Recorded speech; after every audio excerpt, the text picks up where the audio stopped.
In this lesson, we will learn how to skin our models in weight paint.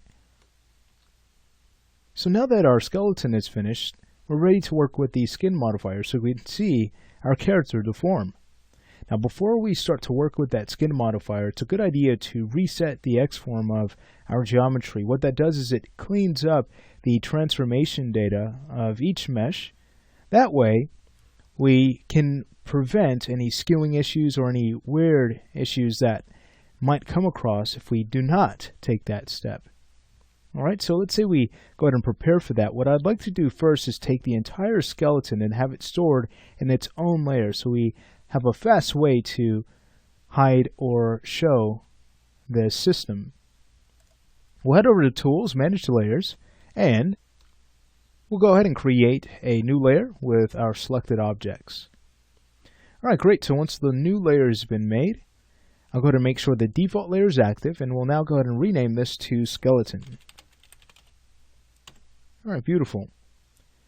Now, from here, it's a good idea to just go ahead and unfreeze our model, and then we can go ahead and select all of its content. So with the layer selected, we'd simply go to the top of our layer manager and choose Select Highlighted Objects and Layers. Alright. Now it's just a matter of going to our Utilities tab, choosing Reset X-Form, and then clicking on Reset Selected. And take a look at what happens. When we grab our mesh and move over to our Modify panel, we now have this X-Form modifier. So since we no longer need to work with it, it's done its job, we can go ahead and clean it out.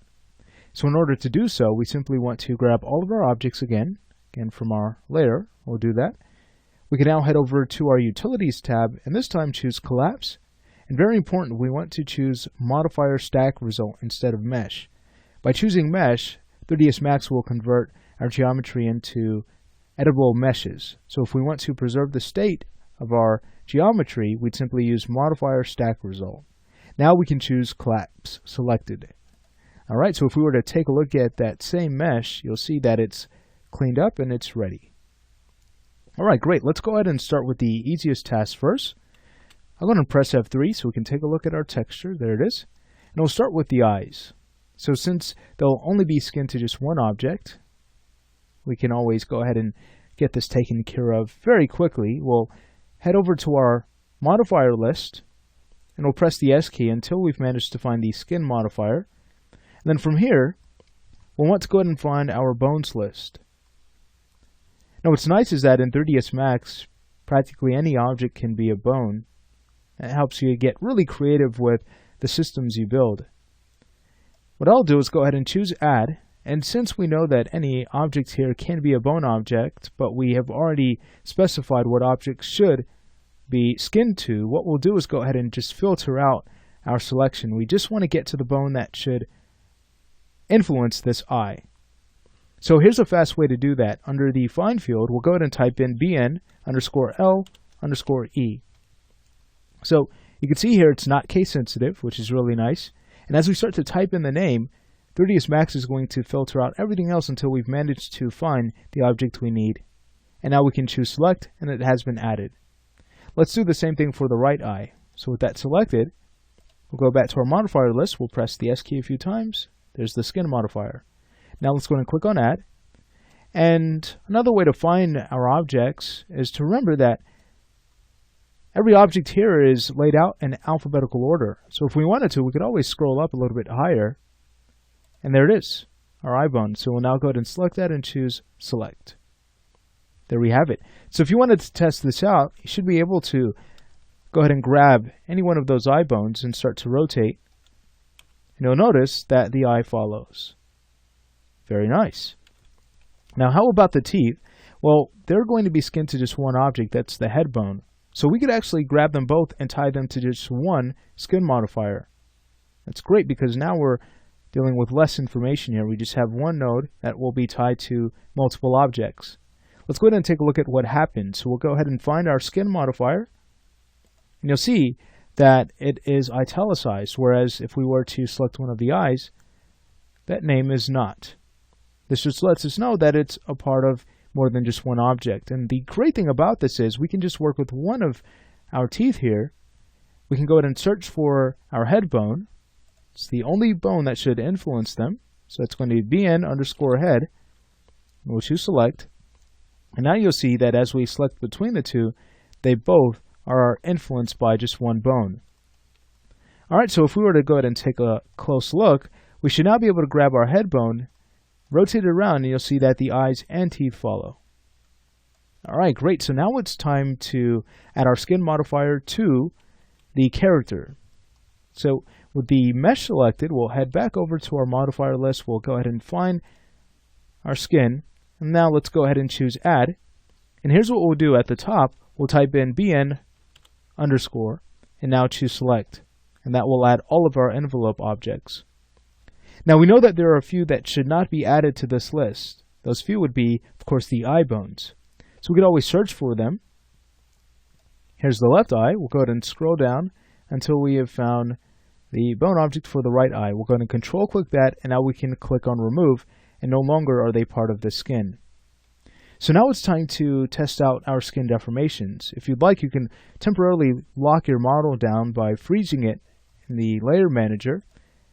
And you can go ahead and start to move your bones around and take a look. Some of the results are fantastic. The arm looks great, whereas the head, not so much. Let's go ahead and take a look at something else, perhaps the forearm. Again, we're getting some great results. Now, if we were to go ahead and unfreeze our model, select our mesh, and choose Edit Envelope, there's a few ways we can do that, either clicking on the modifier again at the top, or clicking on Edit Envelopes underneath our parameters rollout. Take a look, we now have access to capsules that we can use.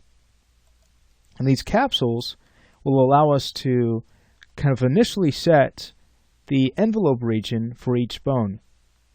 So take a look. If we were to go ahead and grab the head's envelope capsule, you can see exactly why we're getting a lot of pulling, because it doesn't influence too much. But we could always go ahead and grab, let's say, one of the points that drives the entire envelope capsule, and we could start to pull that around to see how much influence we're able to apply. So I've just brought it to the nose, and then we could start to grab the radius of the capsule and start pulling that out. And you can see instantly we're able to add more influence. Great. So now, according to this red area, we now have a total amount of influence coming from this capsule on the areas that we see red in. If we saw any yellow, that means that there's a lot of influence, but some of it is going somewhere else, and any blue means that there's hardly any influence. So what we can do is start to work with the weight paint system in 3ds Max to fill in these areas. Let me go ahead and show you how this works. And I'd also like to point out that there are several other ways we can approach redistributing weight. There's the weight table, the weight tool. If you'd like to learn more about that, feel free to take a look at courses like Introduction to Rigging as well as Introduction to Character Rigging. But I'll show you the tool that you'll no doubt use more often, and that's going to be the Paint Weight tool. So what we'll do is go ahead and click on that, and we're given a brush that we can work with. So what's great is that we can select any one of these capsules and then activate this tool, and now we're painting immediately to that bone object. So if we wanted to paint to, let's say, the chest, we'd simply go ahead, disable Paint Weights, go ahead and find the envelope capsule. Here it is. And now we can go ahead and start to work with the Paint Weight system. But since we're focusing on the head, let's go ahead and get back to that. I'll just go ahead and grab it.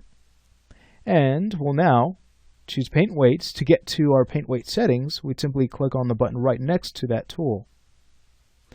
Great. And then from here, take a look. We have several options, several ways we can approach weight painting our model. What I like to do is block in the information first. So if we were to go ahead and set our brush to smooth, this is going to create more of a fall off. So you might use this as you start to refine your deformations, but when you're ready to block in, you can go ahead and work with this harder fall off. And then you can set your size, so we can always stick with a value of 20. That'll give us a large enough size for this very large head that we have to paint. And then take a look at the strength here. When we have this value set to 1, that means that we're painting 100% to whatever object we have selected. If we were to paint at 0.5, that means we're painting at 50%. So that gives you an idea as to how this works. So we can start to fill in this area. If you like to remove weight, it's just a matter of holding down Alt and then painting. You'll notice that if we try to hold down Alt and paint in areas where we've tweaked with our envelope capsule, we're not really able to remove weight that way. We'd basically have to select another object and add weight that way by simply going to that object and painting the amount of influence that object should have. But I'll go back and start to fill in weight for the character's head, and we should instantly notice that the arm no longer pulls at those points it was pulling at before. So what I'll do is go ahead and paint half of the head, and I'd like to wrap up by showing you how to work with the weight mirroring tool, because that again is going to save you a lot of time. For this tighter area, I might go ahead and drop the brush size to maybe about 5 or so. That's much better. We'll start to fill those areas in. We're just about done.